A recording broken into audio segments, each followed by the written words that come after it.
इस सृष्टि में जीव और निर्जीव, अणु और विराट रूप में अनंत है, जिसका कोई अंत मालूम नहीं पड़ता है। आदमी जहाँ तक देखता है वहाँ तक के बारे में बोल देता है। जितनी उसे जानकारी होती है उतना वह बतला देता है, पर यह ब्रह्मांड उसकी जानकारी से बाहर की चीज़ हो जाती है। हालांकि इस सृष्टि में ढेर प्रकार के जीव जंतु हैं, पशु पक्षी, कीड़े मकोड़े से लेकर सूक्ष्माति सूक्ष्म जीव।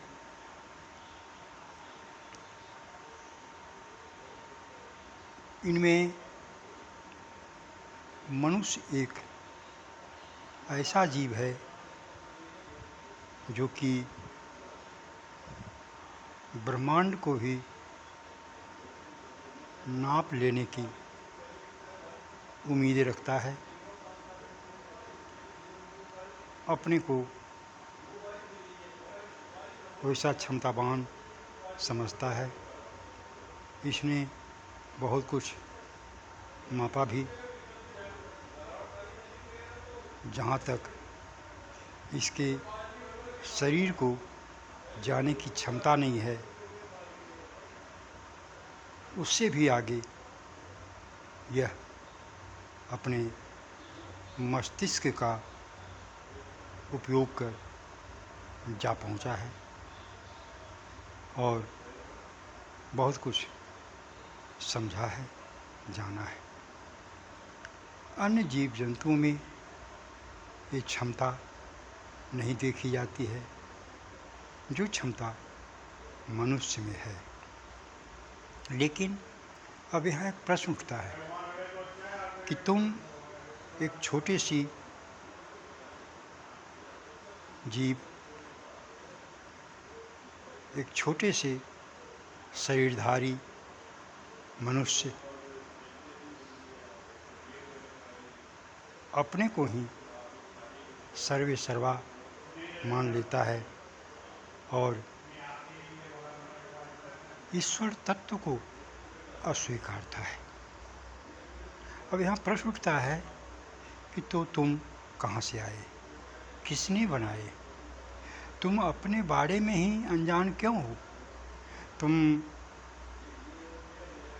ग्रह, उपग्रह, तारे, आकाश गंगाओं को जान गए, उससे भी आगे ब्रह्मांड में अध्ययन कर रहे हो। अनंत कोटि ब्रह्मांड हमारे महापुरुषों ने भी बतलाया, तो वैज्ञानिक भी अब सिद्ध कर रहे हैं। फिर भी मनुष्य अपने बारे में क्यों नहीं जान पाता है कि मैं कौन हूँ, कहाँ से आया हूँ, फिर मुझे कहाँ जाना है, यहाँ किस लिए आया हूँ, फिर कहीं किस लिए जाऊँगा।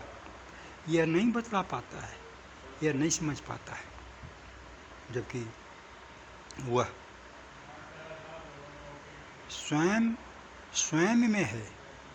इधर उधर उसे खोजने, ढूंढने, भटकने की ज़रूरत नहीं है। ज़्यादा एनर्जी भी संचित करने की ज़रूरत नहीं है।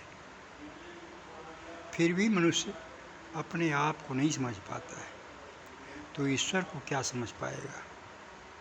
अपना अस्तित्व उसे समझ में आया नहीं, तो ईश्वर के अस्तित्व को क्या स्वीकारेगा? लेकिन एक बात तो समझ में आती है कि मनुष्य खुद बना नहीं, खुद जन्मा नहीं, इसे जन्म देने वाले भी कोई इस ब्रह्मांड में एक है, जो कि हम लोगों के जैसा ही गाइड कर रहा है, देख रहा है, समझ रहा है। हम न समझते हुए भी बहुत कुछ समझते हैं, बहुत कुछ समझने का दावी करते हैं। और जो सब कुछ जान रहा है, उसके जानने से बाहर कुछ है ही नहीं।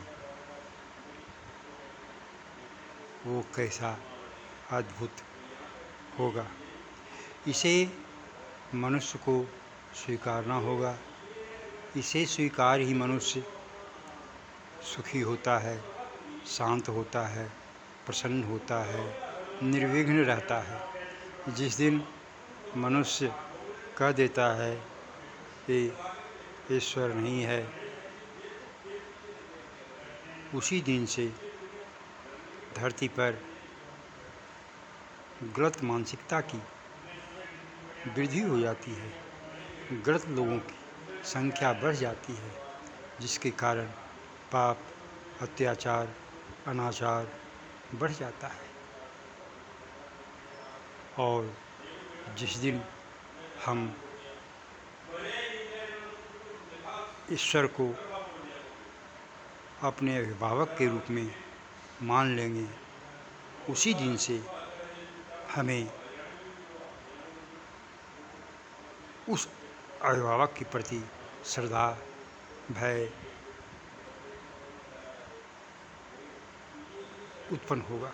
श्रद्धा, क्योंकि वे दयालुओं में दयालु हैं, कृपालुओं में कृपालु हैं, प्रेमियों के लिए महा प्रेम हैं, और चंडालों के लिए, धूर्तों के लिए, लोभियों के लिए, पाखंडियों के लिए, विध्वंसक शक्तियों के लिए महाविध्वंसक हैं, सर्वनाशक हैं।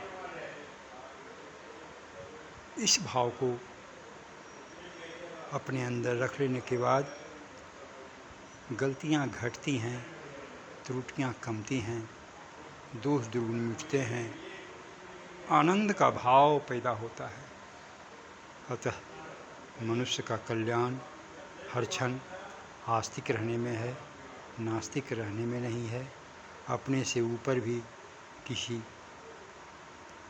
जीवंत शक्ति को स्वीकारने में है, नकारने या अस्वीकारने में नहीं है।